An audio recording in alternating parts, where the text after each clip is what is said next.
الله والفتح ورأيت الناس يدخلون في دين الله أفواجا فسبح بحمد ربك واستغفر إنه كان توابا. آیت الله جواد عملی فقو ادنگ عمل تفاید گورباچوف آیت الله خمینی خط پر شخصی عظیم هستو ایران عوام لا خطاب بین تسلبیونس رهبر معظم فقلا امریکا یا اسرائیل زرد خنچو پہ ارادہ باللزسنارنا خبردار جو عام لیڈر کن چوشتمین اگر رهبر حفاظت ندام مبس نارنا آیت الله جواد عملی فقو کسل بو دعای ندبین و امام زمانی مرشو دعای ندبین این الحسین این الحسن لے مؤمن کن کدا حفاظت بیانم کنی نمبیون منا دسر گلفو حسین کا ہر شخص کدا نم کنی نمبیون فی وجہ سے گلفو حسین شہید چونفین آیت اللہ جواد عملی فقو کسل بو مدسن ادا نم کنی ندخل زسنارنا کوفہ پون لبیر فی بنام پون ادان لبیر بین صرف ایرانی رہبر مین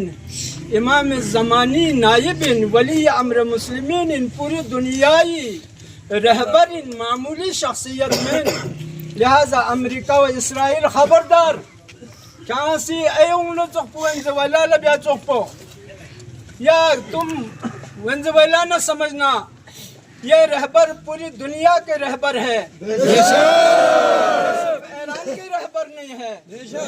عالم اسلام کا رہبر ہے یہ سمجھتے ہو کہ رہبر کو اگر نقصان پہنچائے تو دنیا خاموش رہے گی ہرگز نہیں لبیک یا خامنائی لبیک یا خامنائی لبیک یا پر جان نثار کرنے کے لیے تیار ہیں اور آیت اللہ عراقی اس وقت سپریم کونسل کے اہم ترین ممبر میں سے ہے لوگ یہ توقع کر رہے ہیں رہبر کے بعد شاید رہبری ان کو ملے یہ آیت اللہ محسنی فرماتے ہیں اگر امریکہ رہبر کو نقصان پہنچانا چاہے تو ہم فتویٰ دیں گے پوری دنیا میں یہ فتویٰ 1 مہینے کے لیے نہیں ہوگی بلکہ تا قیامت یہ فتویٰ جاری رہے گی امریکہ و اسرائیل کے مفادات دنیا کے جس کونے میں ہے ہم اس کو ہٹ کریں گے ہم ان کو نقصان پہنچائیں گے امریکہ و اسرائیل دنیا میں دوبارہ سے زندہ نہیں رہ سکے گا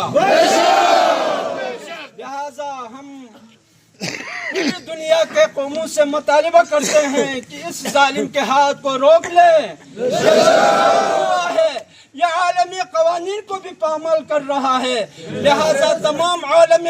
انسانیت پر فرض ہے کہ اس ظالم کو لگام دے دیں لبیک یا خامنائی